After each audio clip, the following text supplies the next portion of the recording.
What's going on, guys? Welcome back. Today we're going to be doing some work on the fuel system for the Camaro. I have a new timing cover to go on, new fuel pump, and we're actually going to be running a mechanical fuel pump driven off of the camshaft. So I'm going to turn you guys around and show you what we have, and we'll get started on the install.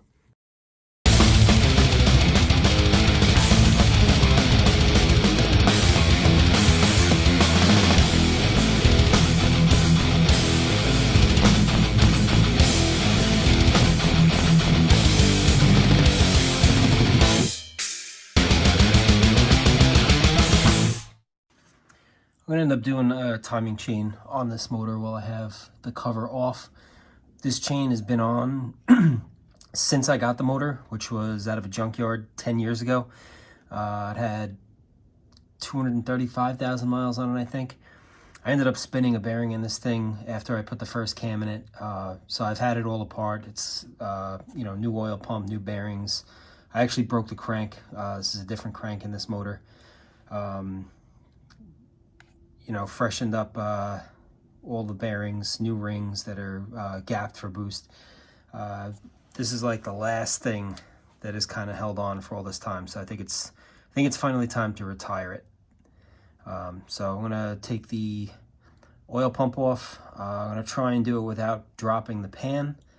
We'll see what we can do with that. But yeah, oil pump's gonna come off, and we got a nice double roller to go on this thing. So I'll get started on that. Okay, old chain is on the left. Got that one off. After fighting with this crank sprocket, I had to cut and modify a 3-jaw puller to get that off, but that's off. And then on the right is what is going in. This is a comp billet double roller. As you can see, the oil pump gear is actually separate on this one. It'll just get pressed onto the crank snout after the timing sprocket is on there. And then you'll also notice on this one, this has a number of more keyways on there. And you'll see A2, A4, A6, A8. That's for advancing and retarding the cam, which is a possibility with this chain. I'm going to put this in dot to dot. This is an off-the-shelf cam, and this motor is pretty much stock. So there's really no need to start playing with that unless this thing gets on the dyno, and who's ever tuning it tells me that I really should pull some timing out on the cam timing, but for now it's going to go in dot to dot. And then it also comes with oil pump spacers, so when you do a double roller you need to have these spacers. This is going to go on the driver's side, that goes on the passenger side, but I'm going to press the crank snout and the oil pump sprocket on, and we'll get this set up. All right, so we got the oil pump back in place. Take the spacer, slide it back here.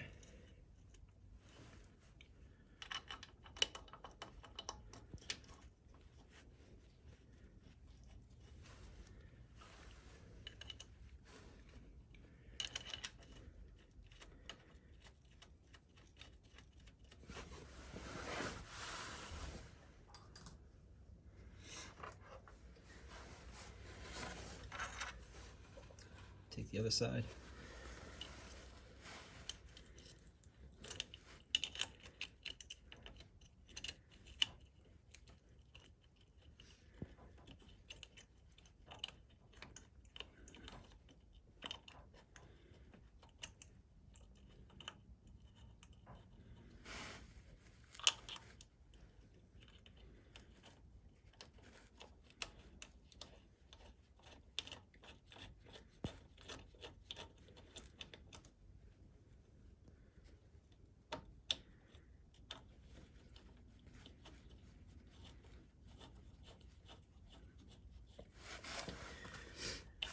We did also get a new O-ring for the pickup tube. They recommend anytime you have that tube out to either service the pump or for whatever reason that it gets replaced. So we did that because we don't want any oil pressure issues.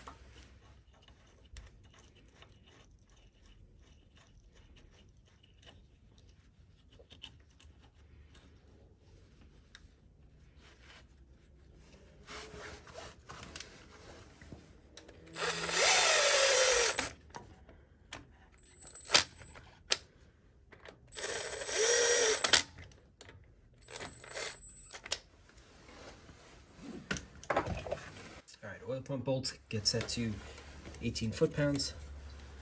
Get that done real quick.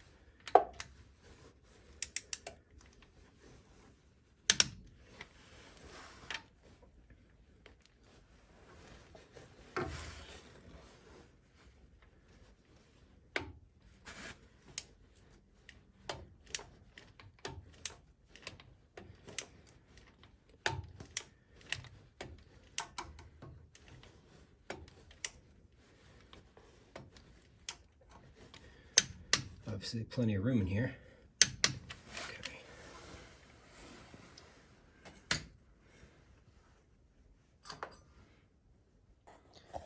All right, so this is the billet timing cover.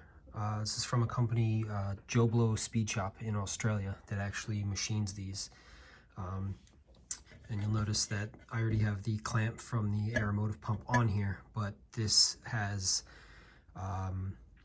a centered hole to bolt a mechanical pump that's driven off of the camshaft. So let's turn this up so you guys can see it. I welded that 10AN bung on there. That is for the turbo drain line, but that's the cover. Same dimensions as the factory one, however this one has clearance for a double roller, which we're also going to end up doing. And then this is the cam spud. So this actually bolts to the camshaft, and then that 3/8 hex, once it's on the cam, will actually allow the fuel pump to go inside, and now the pump is actuated by the camshaft itself. So that's what we're going to be doing today. I'm going to put the camera up top. We're going to press in the timing cover seal, and then we can bring this down and start bolting it on the car.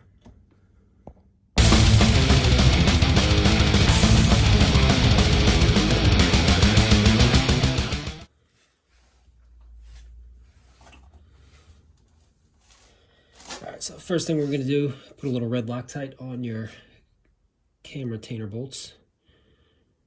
Definitely don't want that backing out.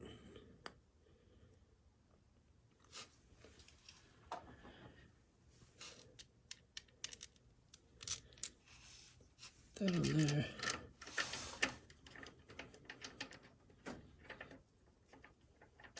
The back of that camshaft spud is actually machined to fit into the cam gear itself.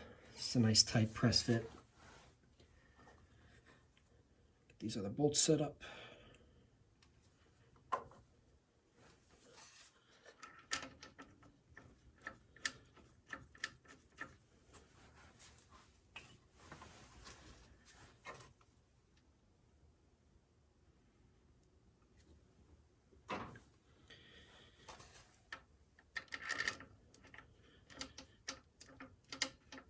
Okay, last one. I'm just going to draw them in with the impact driver, and then we'll torque them to spec.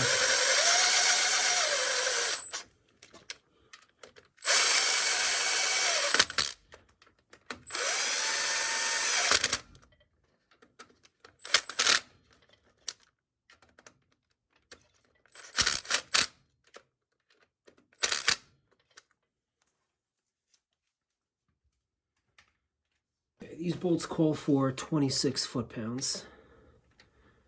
So get these torqued down.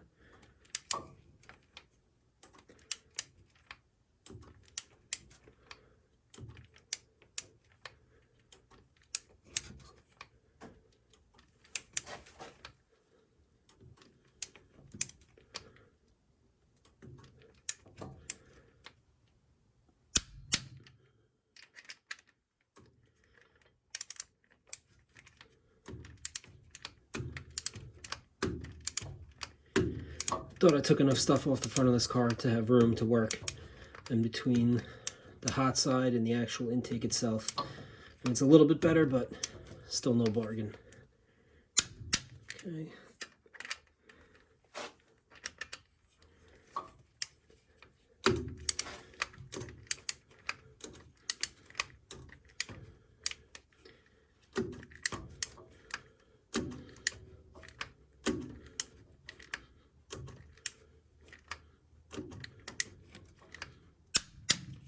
All right.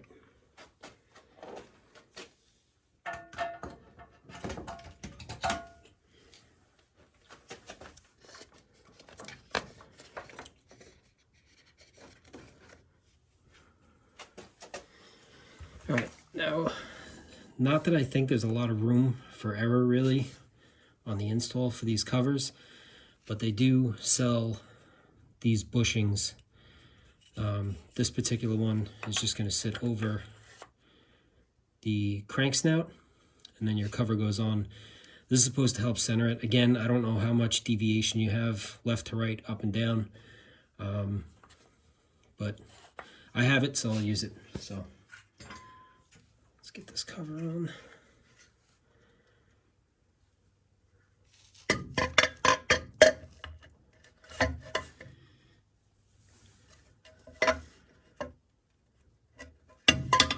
This may have to go on after.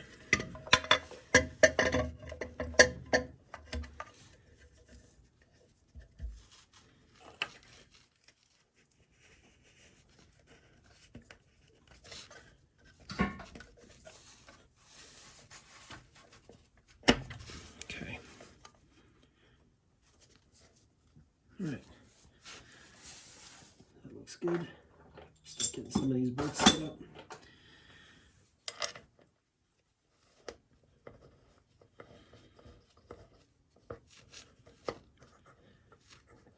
I may end up getting like an ARP timing cover bolt kit because I'm looking at this nice cover and then I have these kind of lousy looking bolts. At least get these started, get this snug down, and see what we have as far as clearance, because looking at it now, definitely think this alternator is going to be in the way. Not only the body of the alternator itself, but I'm just looking at where the belt is going to be going, and I think we're going to have an issue with that as well. So let's get a couple of these set up and see where we stand with that, but I have a feeling it's going to be an issue.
All right, so yeah, right off the bat,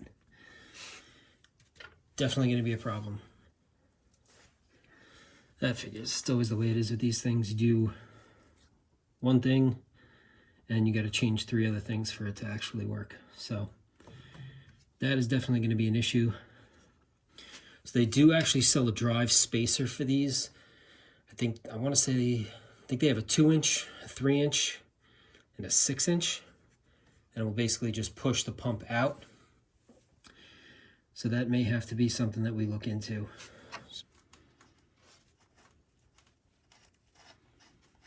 There we go.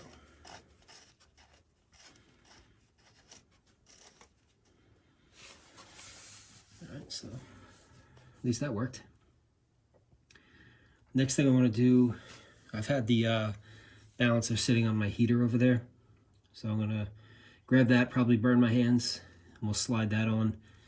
I just want to see where the actual routing of the belt is going to be, because I'm pretty sure it's going to interfere with the body of the fuel pump here.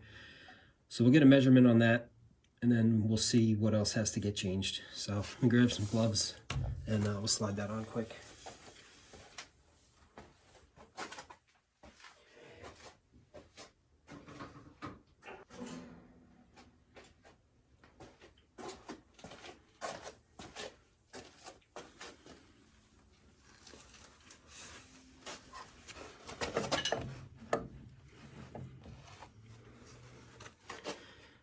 To a good start.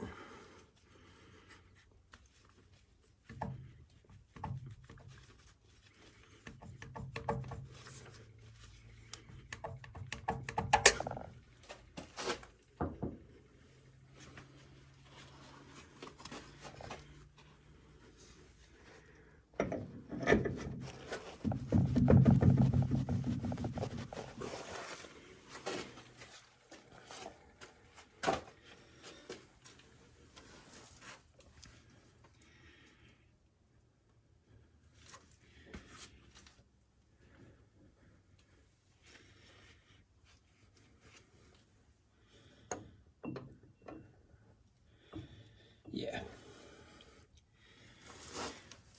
So not only is the belt routing going to interfere, but the body of the fuel pump actually hits the top rib of the balancer. So, not good.